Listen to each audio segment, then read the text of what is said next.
हे पार्वती, निर्मल रामचरितमानस की वह मंगलमयी कथा सुनो जिसे काकभुशुंडी ने विस्तार से कहा और पक्षियों के राजा गरुड़ जी ने सुना था। वह श्रेष्ठ संवाद जिस प्रकार हुआ वह मैं आगे कहूँगा। अभी तुम श्री रामचंद्र जी के अवतार का परम सुंदर और पवित्र अर्थात पाप नाशक चरित्र सुनो। श्री हरि के गुण, नाम, कथा और रूप सभी अपार, अगणित और असीम हैं। फिर भी हे पार्वती, मैं अपनी बुद्धि के अनुसार कहता हूँ, तुम आदरपूर्वक सुनो। हे पार्वती सुनो, वेद शास्त्रों ने श्री हरि के सुंदर, विस्तृत और निर्मल चरित्रों का गान किया है। हरि का अवतार जिस कारण से होता है वह कारण बस यही है, ऐसा नहीं कहा जा सकता। अनेकों कारण हो सकते हैं और ऐसे भी हो सकते हैं जिन्हें कोई जान ही नहीं सकता। हे सयानी सुनो, हमारा मत तो यह है कि बुद्धि, मन और वाणी से श्री रामचंद्र जी की तर्कना नहीं की जा सकती। तथापि संत, मुनि, वेद और पुराण अपनी अपनी बुद्धि के अनुसार जैसा कुछ कह सकते हैं और जैसा कुछ मेरी समझ में आता है। हे सुमुखी, वही कारण मैं तुमको सुनाता हूँ।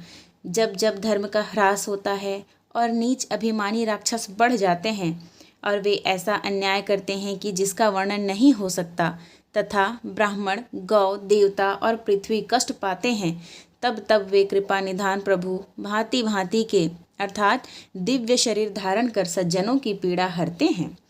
वे असुरों को मारकर देवताओं को स्थापित करते हैं, अपने वेदों की मर्यादा की रक्षा करते हैं और जगत में अपना निर्मल यश फैलाते हैं।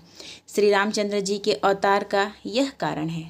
उसी यश को गा गा कर भक्तजन भव सागर से तर जाते हैं। कृपा सागर भगवान भक्तों के हित के लिए शरीर धारण करते हैं। श्री रामचंद्र जी के जन्म लेने के कारण हैं जो एक से एक बढ़कर विचित्र हैं। हे सुंदर बुद्धि वाली भवानी, मैं उनके दो एक जन्मों का विस्तार से वर्णन करता हूँ। तुम सावधान होकर सुनो। श्री हरि के जय और विजय दो प्यारे द्वारपाल हैं जिनको सब कोई जानते हैं। उन दोनों भाइयों ने ब्राह्मण सनकादि के शाप से असुरों का तामसी शरीर पाया। एक का नाम था हिरण्यकश्यपु और दूसरे का हिरण्याक्ष। ये देवराज इंद्र के गर्व को छुड़ाने वाले सारे जगत में प्रसिद्ध हुए। वे युद्ध में विजय पाने वाले विख्यात वीर थे। इनमें से एक हिरण्याक्ष को भगवान ने वराह सुअर का शरीर धारण करके मारा। फिर दूसरे हिरण्यकश्यपु का नरसिंह रूप धारण करके वध किया और अपने भक्त प्रहलाद का सुंदर यश फैलाया। वे ही अर्थात दोनों जाकर देवताओं को जीतने वाले तथा बड़े योद्धा रावण और कुंभकर्ण नामक बड़े बलवान और महावीर राक्षस हुए, जिन्हें सारा जगत जानता है। भगवान के द्वारा मारे जाने पर भी वे हिरण्याक्ष और हिरण्यकश्यपु इसलिए मुक्त नहीं हुए कि ब्राह्मण के वचन शाप का प्रमाण 3 जन्म के लिए था। अतः एक बार उनके कल्याण के लिए भक्त प्रेमी भगवान ने फिर अवतार लिया। वहाँ उस अवतार में कश्यप और अदिति उनके माता पिता हुए, जो दशरथ और कौशल्या के नाम से प्रसिद्ध थे। एक कल्प में इस प्रकार अवतार लेकर उन्होंने संसार में पवित्र लीलाएं की। एक कल्प में सब देवताओं को जलंधर दैत्य से युद्ध में हार जाने के कारण दुखी देखकर शिव जी ने उसके साथ बड़ा घोर युद्ध किया, पर वह महाबली दैत्य मारे नहीं मरता था। उस दैत्यराज की स्त्री परम सती बड़ी ही पतिव्रता थी। उसी के प्रताप से त्रिपुरासुर जैसे अजय शत्रु का विनाश करने वाले शिवजी भी उस दैत्य को नहीं जीत सके।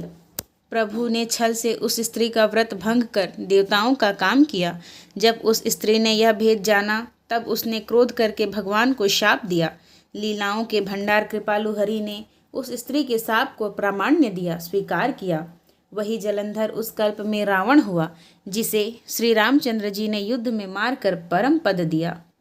एक जन्म का कारण यह था जिससे श्री रामचंद्र जी ने मनुष्य देह धारण किया। हे भरद्वाज मुनि सुनो, प्रभु के प्रत्येक अवतार की कथा का कवियों ने नाना प्रकार से वर्णन किया है। एक बार नारद जी ने शाप दिया, अतः एक कल्प में उसके लिए अवतार हुआ। यह बात सुनकर पार्वती जी बड़ी चकित हुई और बोली कि नारद जी तो विष्णु भक्त और ज्ञानी हैं। मुनि ने भगवान को शाप किस कारण से दिया? लक्ष्मीपति भगवान ने उनका क्या अपराध किया था? हे पुरारी शंकर जी, यह कथा मुझसे कहिए। मुनि नारद के मन में मोह होना बड़े आश्चर्य की बात है। तब महादेव जी ने हंसकर कहा, न कोई ज्ञानी है न मूर्ख। श्री रघुनाथ जी जब जिसको जैसा करते हैं वह उसी क्षण वैसा ही हो जाता है।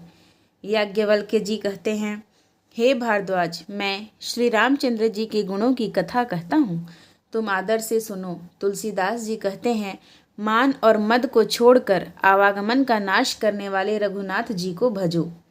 हिमालय पर्वत में एक बड़ी पवित्र गुफा थी। उसके समीप ही सुंदर गंगा जी बहती थीं। वह परम पवित्र सुंदर आश्रम देखने पर नारद जी के मन को बहुत ही सुहावना लगा। पर्वत, नदी और वन के सुंदर विभागों को देखकर नारद जी का लक्ष्मीकांत भगवान के चरणों में प्रेम हो गया। भगवान का स्मरण करते ही उन नारद मुनि के शाप की, जो शाप उन्हें दक्ष प्रजापति ने दिया था और जिसके कारण वे एक स्थान पर नहीं ठहर सकते थे, गति रुक गई और मन के स्वाभाविक ही निर्मल होने से उनकी समाधि लग गई। नारद मुनि की यह तपोमयी स्थिति देखकर देवराज इंद्र डर गया। उसने कामदेव को बुलाकर उसका आदर सत्कार किया और कहा कि मेरे हित के लिए तुम अपने सहायकों सहित नारद की समाधि भंग करने को जाओ। यह सुनकर मीनध्वज कामदेव मन में प्रसन्न होकर चला। इंद्र के मन में यह डर हुआ कि देवर्षि नारद मेरी पूरी अमरावती का निवास अर्थात राज्य चाहते हैं। जगत में जो कामी और लोभी होते हैं वे कुटिल कौवे की तरह सबसे डरते हैं। जैसे मूर्ख कुत्ता सिंह को देखकर सूखी हड्डी लेकर भागे और वह मूर्ख यह समझे कि कहीं उस हड्डी को सिंह छीन न ले, वैसे ही इंद्र को नारद जी मेरा राज्य छीन लेंगे ऐसा सोचते लाज नहीं आई। जब कामदेव उस आश्रम में गया तब उसने अपनी माया से वहाँ वसंत ऋतु को उत्पन्न किया। तरह तरह के वृक्षों पर रंग बिरंगे फूल खिल गए, उन पर कोयलें कूकने लगीं और भौरें गुंजार करने लगे। कामाग्नि को भड़काने वाली 3 प्रकार की शीतल, मंद और सुगंध सुहावनी हवा चलने लगी। रंभा आदि नवयुवती देवांगनाएं जो सब की सब काम कला में निपुण थीं, वे बहुत प्रकार की तानों की तरंग के साथ गाने लगीं और हाथ में गेंद लेकर नाना प्रकार के खेल खेलने लगीं। कामदेव अपने इस सहायकों को देखकर बहुत प्रसन्न हुआ और फिर उसने नाना प्रकार के माया जाल किए, परंतु कामदेव की कोई भी कला मुनि पर असर न कर सकी। तब तो पापी कामदेव अपने ही नाश के भय से डर गया। लक्ष्मीपति भगवान जिसके बड़े रक्षक हों, भला उसकी सीमा अर्थात मर्यादा को कोई दबा सकता है। तब अपने सहायकों समेत कामदेव ने बहुत डर कर और अपने मन में हार मानकर बहुत ही आर्त अर्थात दीन वचन कहते हुए मुनि के चरणों को जा पकड़ा। नारद जी के मन में कुछ भी क्रोध न आया। उन्होंने प्रिय वचन कहकर कामदेव का समाधान किया। तब मुनि के चरणों में सिर नवाकर और उनकी आज्ञा पाकर कामदेव अपने सहायकों सहित लौट गया। देवराज इंद्र की सभा में जाकर उसने मुनि की सुशीलता और अपनी करतूत सब कही, जिसे सुनकर सबके मन में आश्चर्य हुआ और उन्होंने मुनि की बड़ाई करके श्री हरि को सिर नवाया। तब नारद जी शिव जी के पास गए। उनके मन में इस बात का अहंकार हो गया कि हमने कामदेव को जीत लिया। उन्होंने कामदेव के चरित्र शिव जी को सुनाए और महादेव जी ने उन नारद जी को अत्यंत प्रिय जानकर इस प्रकार शिक्षा दी, हे मुनि, मैं तुमसे बार बार विनती करता हूँ कि जिस तरह यह कथा तुमने मुझे सुनाई है उस तरह भगवान श्री हरि को कभी मत सुनाना। चर्चा भी चले तब भी इसको छिपा जाना। यद्यपि शिव जी ने यह हित की शिक्षा दी पर नारद जी को वह अच्छी न लगी। हे भारद्वाज, अब कौतुक तमाशा सुनो। हरि की इच्छा बड़ी बलवान है। श्री रामचंद्र जी जो करना चाहते हैं वही होता है। ऐसा कोई नहीं जो उसके विरुद्ध कर सके। श्री शिव जी के वचन नारद जी के मन को अच्छे नहीं लगे। तब वे वहाँ से ब्रह्मलोक को चल दिए। एक बार गान विद्या में निपुण मुनिनाथ नारद जी हाथ में सुंदर वीणा लिए हरि गुण गाते हुए क्षीर सागर को गए। वहाँ वेदों के मस्तक स्वरूप मूर्तिमान वेदांत तत्व लक्ष्मी निवास भगवान नारायण रहते हैं। रमा निवास भगवान उठकर बड़े आनंद से उनसे मिले और ऋषि अर्थात नारद जी के साथ आसन पर बैठ गए। चराचर के स्वामी भगवान हंसकर बोले, हे मुनि, आज आपने बहुत दिनों बाद दया की। यद्यपि श्री शिव जी ने उन्हें पहले से ही बरज रखा था तो भी नारद जी ने कामदेव का सारा चरित्र भगवान को कह सुनाया। श्री रघुनाथ जी की माया बड़ी ही प्रबल है। जगत में ऐसा कौन जन्मा है जिसे वह मोहित न कर दे। भगवान रूखा मुँह करके कोमल वचन बोले, हे मुनिराज, आपका स्मरण करने से दूसरों के मोह, काम, मद और अभिमान मिट जाते हैं। फिर आपके लिए तो कहना ही क्या है। हे मुनि सुनिए, मोह तो उसके मन में होता है जिसके हृदय में ज्ञान वैराग्य नहीं है। आप तो ब्रह्मचर्य व्रत में तत्पर और बड़े धीर बुद्धि हैं, भला कहीं आपको भी कामदेव सता सकता है? नारद जी ने अभिमान के साथ कहा, भगवान, यह सब आपकी कृपा है। करुणा निधान भगवान ने मन में विचार कर देखा कि इनके मन में गर्व के भारी वृक्ष का अंकुर पैदा हो गया है। मैं उसे तुरंत ही उखाड़ फेंकूंगा, क्योंकि सेवकों का हित करना हमारा प्रण है। मैं अवश्य ही वह उपाय करूंगा जिससे मुनि का कल्याण और मेरा खेल हो। तब नारद जी भगवान के चरणों में सिर नवाकर चले। उनके हृदय में अभिमान और भी बढ़ गया। तब लक्ष्मीपति भगवान ने अपनी माया को प्रेरित किया। अब उसकी कठिन करनी सुनो। उस हरि माया ने रास्ते में 100 योजन 400 कोस का एक नगर रचा। उस नगर की भांति भांति की रचनाएं लक्ष्मी निवास भगवान विष्णु के नगर बैकुंठ से भी अधिक सुंदर थीं। उस नगर में ऐसे सुंदर नर नारी बसते थे मानो बहुत से कामदेव और उसकी स्त्री अर्थात रति ही मनुष्य शरीर धारण किए हुए हों। उस नगर में शील निधि नाम का राजा रहता था, जिसके यहाँ असंख्य घोड़े, हाथी और सेना के समूह अर्थात टुकड़ियाँ थे। उसका वैभव और विलास 100 इंद्रों के समान था। वह रूप, तेज, बल और नीति का घर था। उसके विश्वमोहिनी नाम की एक ऐसी रूपवती कन्या थी जिसके रूप को देखकर लक्ष्मी जी भी मोहित हो जाएं। वह सब गुणों की खान भगवान की माया ही थी। उसकी शोभा का वर्णन कैसे किया जा सकता है। वह राजकुमारी स्वयंवर करना चाहती थी, इससे वहाँ अगणित राजा आए हुए थे। खिलवाड़ी मुनि नारद जी उस नगर में गए और नगरवासियों से उन्होंने सब हाल पूछा।